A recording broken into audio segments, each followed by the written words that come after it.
Hello, Olis! This is Vivi and welcome to my channel, a place where we talk about personal finances, personal development, and our journey towards financial freedom. What do you think of this setting? It's so cute, right? So right now we came to visit my parents-in-law. They went to play pickleball right now. So I just decided to make a quick video to update you in this last little experiment that we've done. Hello, I hope you can hear me.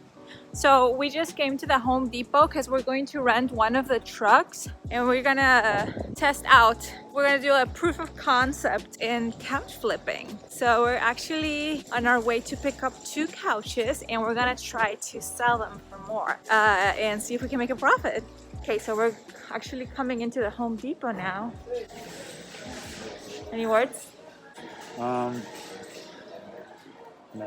So basically what we're trying to do is just generate some extra cash flow to move faster towards our goals. So like I've shared in a previous video, we've decided to hire out the work in the other side of our duplex. If you don't know what I'm talking about, go check out my blogs and what we've been doing in our duplex and our journey as real estate investors. But yeah, so since we're gonna hire out most of the work, we need more cash. We need to save more cash. We don't want to use credit because we already have a mortgage, and to add credit card debt or even more loans on top of that, that's just not a good idea. So we need to save up a lot of cash so that we can purchase not just the materials for renovations but also to hire it out. The basic idea is to buy used couches, clean them up a little bit, then stage them and sell them for more. So we decided to test it out. Ben at the beginning, he saw some YouTube videos and he was like, Yeah, we can make good money with it, but we need a truck so that we can offer delivery and so that we can go get the couches. So let's sell my car maybe, or let's buy a truck. and I'm like, okay.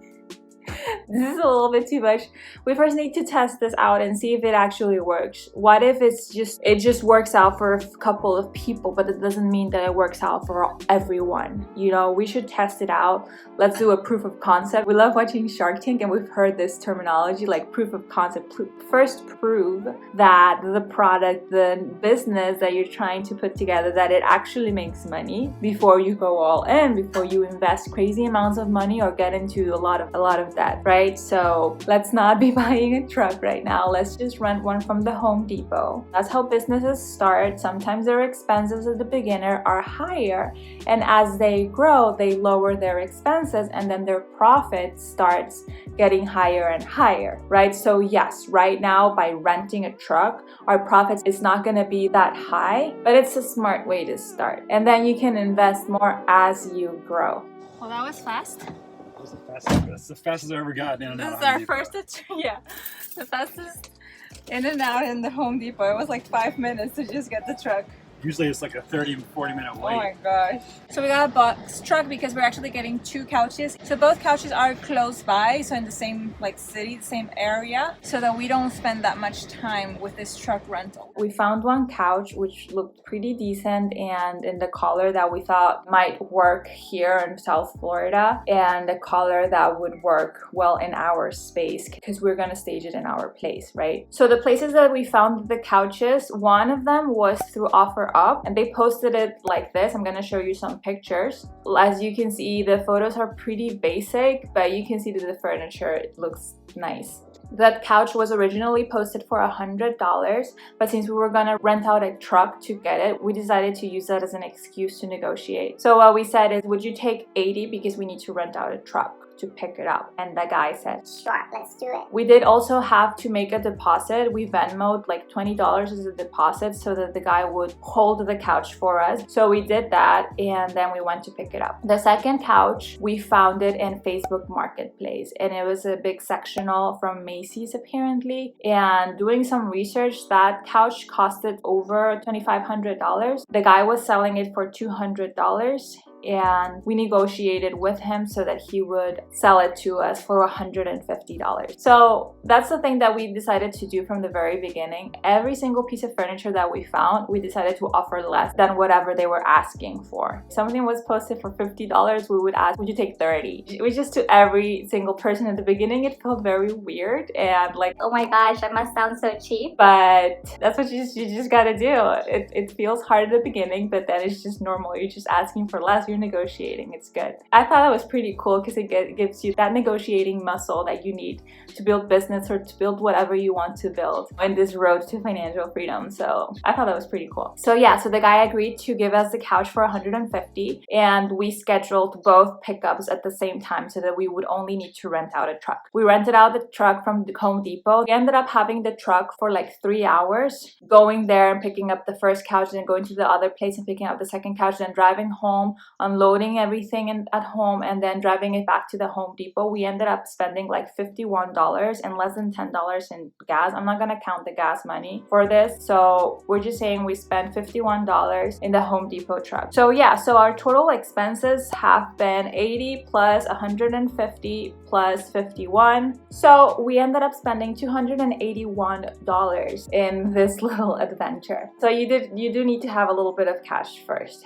to start. So when we brought it back home, we just staged it. Honestly, the couches were not dirty, even though they're light colored. They didn't have any major stains. One of them had very, very tiny stains, and I just scrubbed it a little bit, and that was enough. And the larger sectional, we just had to vacuum it because apparently the owners had dogs. So we just decided to vacuum it, and then we just staged it. We just put a couple of throw pillows and throw blankets.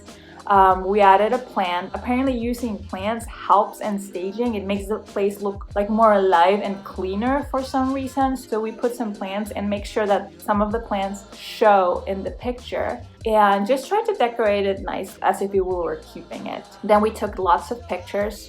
I did use a professional camera for that, but I'm pretty sure that you can use any kind of camera. I do know because I've taken photo shoots of myself just with my iPhone, and iPhone takes really good pictures. The main thing though is the lighting. You need to have good lighting for you to have good pictures. So that's the main thing. More than a camera, you need good lighting. So we took lots of pictures from the best angles that we could. As you've seen, our place is a mess, so we made sure that the mess doesn't show.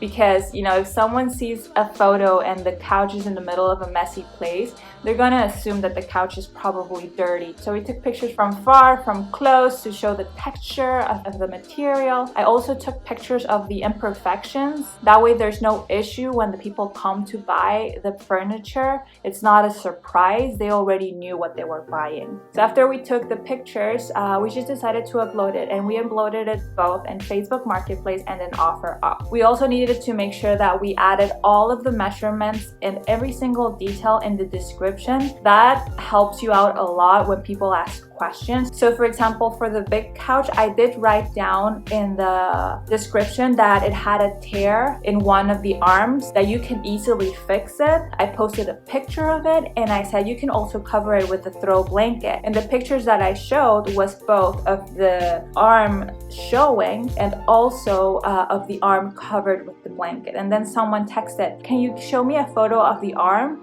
I just answered, the photos are already uploaded. Someone asked, do you have measurements? Measurements are in the description. So when you put everything in the description and in the photo, it saves a lot of time too. So we first listed the $80 couch. We listed it for $250, and the $150 couch, we listed it for $600. We got a ton of people asking for the first couch. There was so many people interested that we just ignored the ones that were asking for less, because a lot of people were willing to buy it for $250. So that one sold pretty quick. The day that we posted it, we sold it. They paid us, they made a deposit through Venmo for us to hold it for them, and they just scheduled the pickup and then they picked it up. The second one though, we did post it for $600, and we didn't have a lot of people interested. Only 2 people asked to buy it for $500. We first originally said no. After realizing that there weren't as many bites as there was in the first one, we decided to lower the price. So we lowered it for $550 to see if we get more people interested in that one. And at the end, we decided to sell it for someone that was willing to pay $500. So we did end up selling it for $500. So yeah, what we ended up bringing in was $750, which brought us to a profit of $469. So we made $469 in less than a week. We did have to spend time to rent out the truck and go pick up the furniture, and sometime in my breaks maybe or throughout the day to text with the people that that were asking about the furniture. We did take some time taking pictures. It did not take a lot of time. I would say in total we probably spent like 4 hours doing all of this, counting getting the furniture, taking the pictures, and then just texting back and forth with a couple of people. I would say it was like a 4-hour investment of time. So this is something that you could definitely do as a side hustle. If we think about it and return of investment, the return of investment has been over 160% return on investment, which is obviously way higher than the stock market or any other thing. You do need to put some work in, but I think it was pretty good. It's a pretty cool way to make cash. So we're definitely going to do it again. It was not as hard as we thought. We have sold furniture before, our personal furniture, we have sold it before. So I guess we did have a little bit of experience using the apps and talking with people and like, yes, you can come and pick it up, or, you know, we already had a little bit of experience doing that. So our vision with this is to, yes, we are looking to at some point buy a truck. We might need to sell Ben's car so that he could do that. We're trying to find a good deal to do so. We also think that a truck might be helpful for us for the real estate in general if we need to pick up some materials and there's some things that we can do that doesn't take up that much time. A truck for sure would be pretty handy. That's kind of like what we're thinking of right now. But the proof of concept was pretty successful. So we're pretty excited. I mean, we made almost $500 in profit. I mean, it would have been $500 just coming in if we were to have a truck in a matter of days. Just $500 in a matter of days in just like 4-hour investment of time. That's pretty good. And yeah, what are some of the side hustles that you are doing? Are you thinking of doing any side hustle to generate more income, to move faster towards your financial goals, towards your financial freedom? What are you doing? Does this give you ideas? Would you try it out? Share a little bit about these things in the comments with me. I would love to know. And yeah, that is all for today. I'll see you in the next video. Bye.